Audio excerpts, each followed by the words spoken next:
All right, let's pull back the curtain on a decision that, believe it or not, secretly shapes your entire world. We're talking about everything from your morning coffee to the car you drive. It's the science of where, and we're about to figure out how it all works. I mean, really think about it. Why is that specific coffee shop on that exact corner? Why is a massive factory built way out in the middle of nowhere? I'll tell you one thing. It is never, ever random. There's a deep strategic logic behind it all, and that's the puzzle we're here to solve today.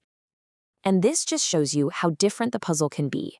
You've got a little corner bakery, right? It lives and dies by foot traffic. It has to be where the people are to sell those fresh morning croissants. But a car factory? Whoa, that's a completely different beast. It needs raw materials coming in, tons of space, and a huge network to ship cars out. Two businesses, two totally different location problems. And this whole puzzle, it has a name. It's called facility location. And let me tell you, this is one of the most high-stakes decisions a company will ever make. It locks them into a place for years, maybe even decades. You gotta get it right. Yeah, this isn't just about picking a random spot on a map. We're talking about the real million-dollar question here. Because the right location, it can slash costs and make a company incredibly fast and responsive. But the wrong one, well, the wrong one can be a crippling multi-million-dollar mistake. So how do businesses actually solve this thing? Well, they start by looking for clues, these key factors that point them in the right direction. Let's dive in and break down what they're looking for. Okay, first up, and this one's a biggie, proximity. For a company that deals with heavy, bulky stuff, think a paper mill, it's just common sense to be near the source, right? You build it near the forest to cut down on shipping costs. But on the flip side, if you're a grocery store or a hospital, you need to be right where your customers are. It's all about convenience. Next, you've got people and place. And honestly, for a lot of companies, labor is the single most important factor. What are the local wages like? Is there a big enough pool of skilled workers? And then you have the community itself. Are they going to welcome you with tax breaks and support, or are you going to face roadblocks? These are absolutely make or break questions. And of course, the list keeps going. You've got to think about quality of life for your employees, access to highways and airports, how close your competitors are, and hey, is there even room to grow down the line? It really is a massive balancing act, trying to weigh dozens of different priorities. So, with all these different factors flying around, how in the world do you make a final call? Well, let's look at the first tool in the toolbox. Think of it like a scorecard, a really smart way to weigh all those different variables against each other. It's called the location factor rating method, and it's actually a pretty simple but really powerful process. First, you just list out what actually matters to your success. Then, and this is key, you decide how much each one matters by giving it a weight.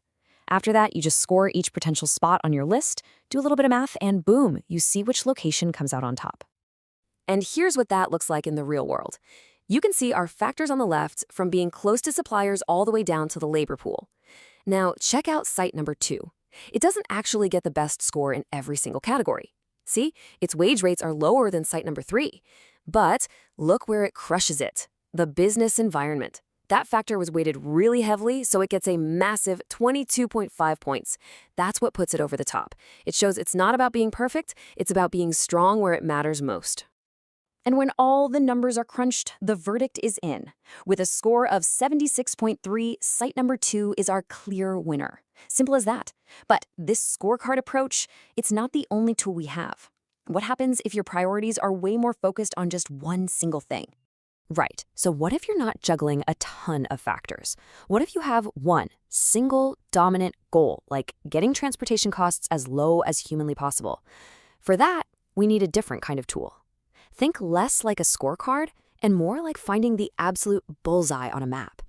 This is called the center of gravity method, and it's perfect for places like distribution centers or warehouses that have to serve a whole bunch of different stores or cities. The whole point is to find that one single geographic spot that minimizes the total travel time and cost to get to all of them. Now, yeah, there's a formula behind it, but the idea itself is super intuitive. Just imagine each of your stores on a map, and each one is pulling on a central point. The stores that need more stuff, the ones with higher demand, they pull harder. This method just calculates the exact spot where all those pulls are perfectly balanced out. That's your center of gravity. It's the logistical bullseye that saves time and money for everyone. Okay, so we've got two really powerful tools in our kit. the balanced scorecard, and the focused logistical bullseye. So the big question is, when do you use which one? Well, it all comes down to what you're really trying to do. And here's the simple takeaway. If you're trying to juggle a whole mix of things, some numbers, some gut feelings like community vibe and labor skills, then the scorecard is your best friend.